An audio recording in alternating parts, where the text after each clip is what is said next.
Hello viewers, Super GT here. Yesterday we had the Nations Cup. Now we have the Manufacturers Cup. The first round of the GT World Series is now here. I've signed with Mazda for this one. It's just a test season, so let's give it a go. I've never been with Mazda before. We have the RX Vision in Group 3, and we have potentially the strongest Group 4 car, the Atenza. So I'm looking forward to those rounds. But first up is a race around Deep Forest in the Group 3s, and looking at the leaderboard it was a little bit worrying because there was no sign of any Mazdas anywhere towards the front end of this leaderboard, and therefore I think this one would probably be a hard round. This is the thing with manufacturers, right? You pick your car, sometimes your car is going to be good at certain tracks, sometimes it's going to be pretty awful. And this one, I think, is going to be one of the tougher rounds, but we'll give it a jolly good go and see what we can achieve.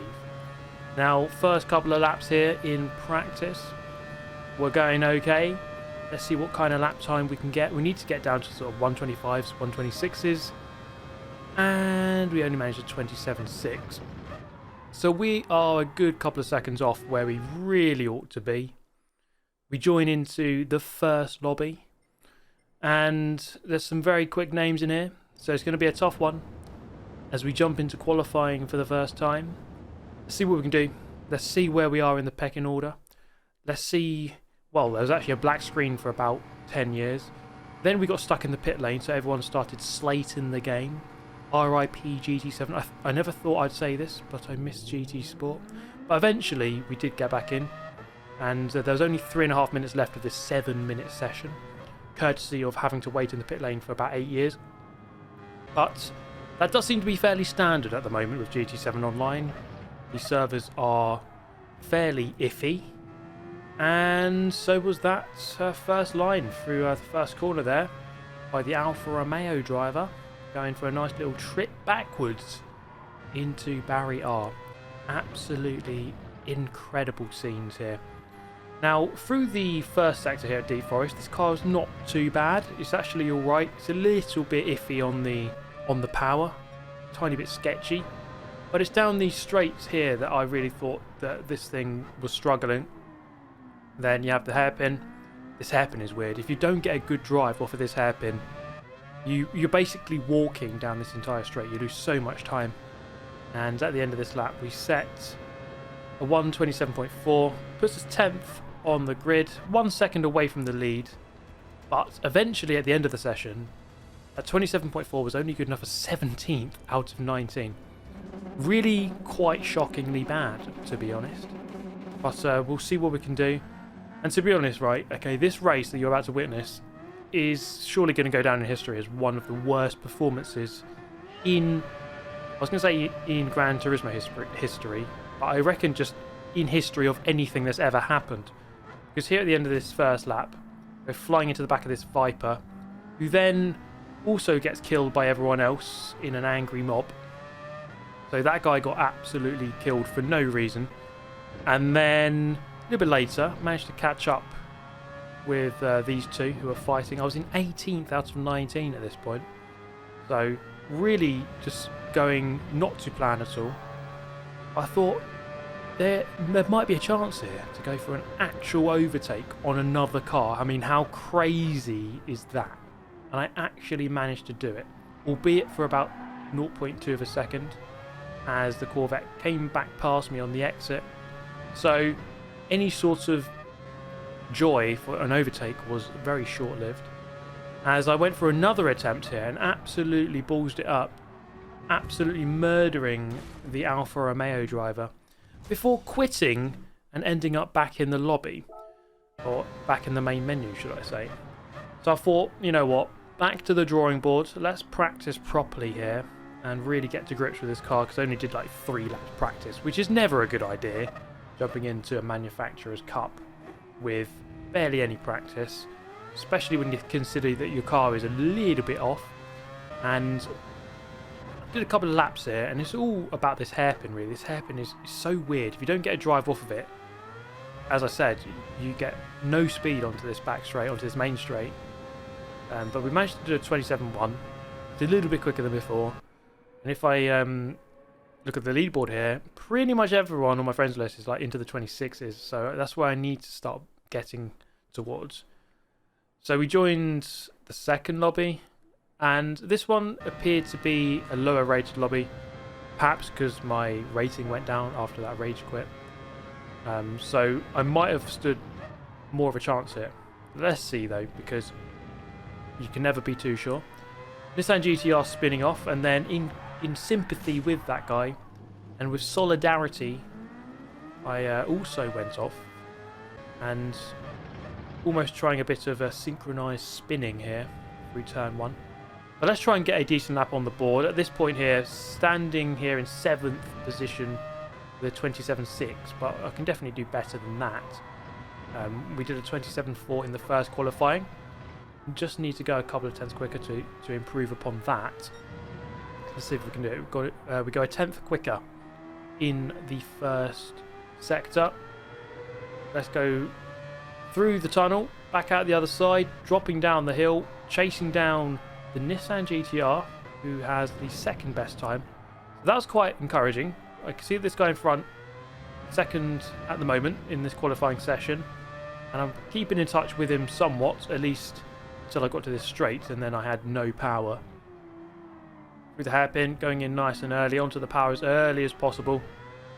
As we come up to the finish line, going to be a 27.3, and it's good enough for third at the time, but then eventually fourth on the grid. I was still half a second off of third, so the top three were quite a lot quicker.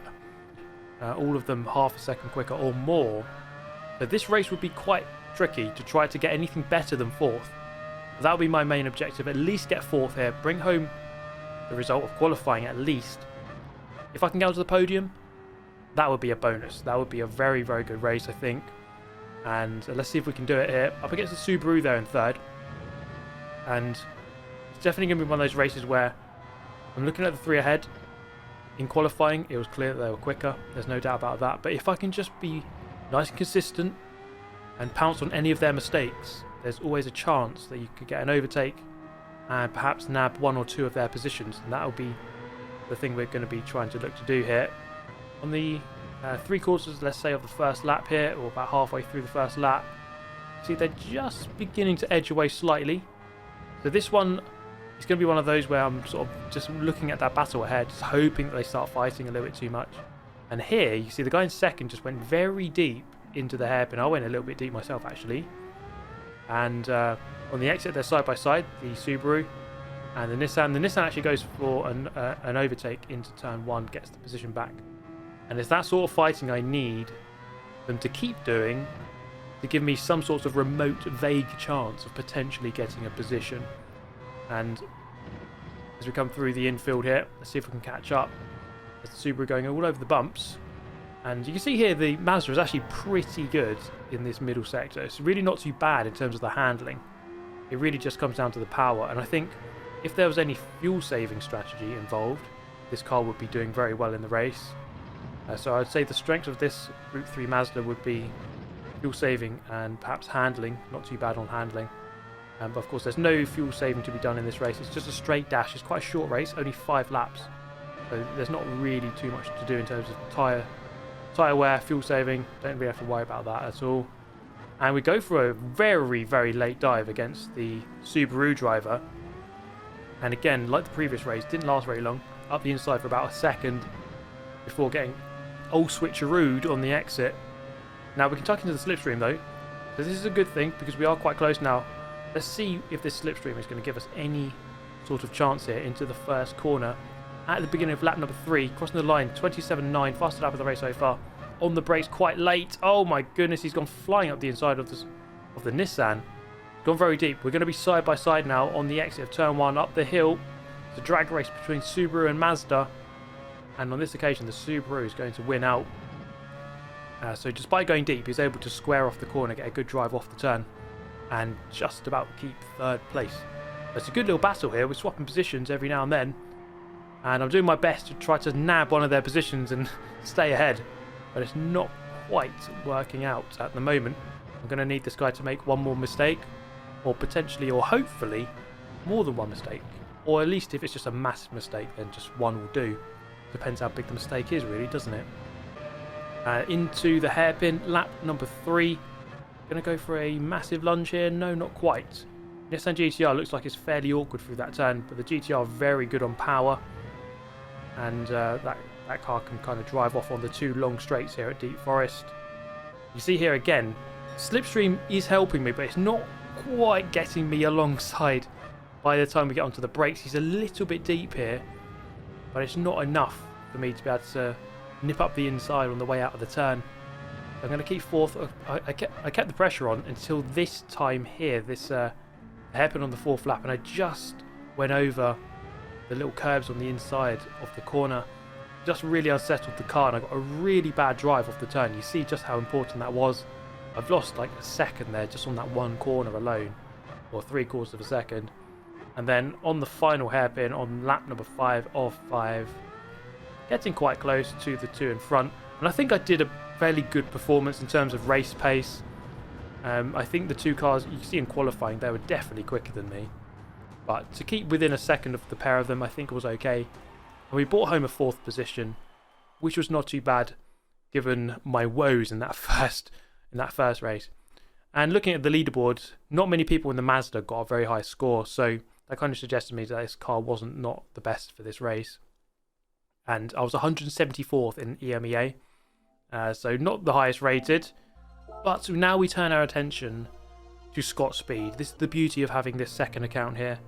So we can jump into a different region and give a different manufacturer a go. We're going to sign with Renault. It looked like the Renault was a decent, solid car for this race. So I felt like, well, actually on this occasion, we got disconnected, which was just beautiful because it was midnight by this point and I had to wait until 1 AM to do another race. You know, the horrible lengths us YouTubers have to go through just to get some content, you know. We really do have to go through some horrible things for you guys. It really is quite extraordinary, the pain of having to stay up till 1 AM to play a video game. Can you imagine that? Can you imagine how awful that must be for me? Right, anyway, in the Renault this time about, and this time here, qualifying, I got myself up behind this Nissan GTR, and it seems like I'm following Nissan GTRs all about around this Deep Forest circuit. But my main objective, of course, here is not to necessarily try and get in front of the GTRs, really actually to try to use it for slipstream down the straights because it is so quick on the straights. But I am perhaps a little bit too close as we head into the hairpin. And the problem with this Renault is quite weird. It actually turns too well in the hairpin. I might say, oh, there's a Jaguar off on the side there. Now, this car actually turns too well. It's really hard to describe, but you turn and it just wants to oversteer way too quickly. We set a 1:27.1 on our first lap, and you see there the lap times were very close here actually. So people within a tenth, so not very far away from taking away my pole position, my provisional pole position at this point.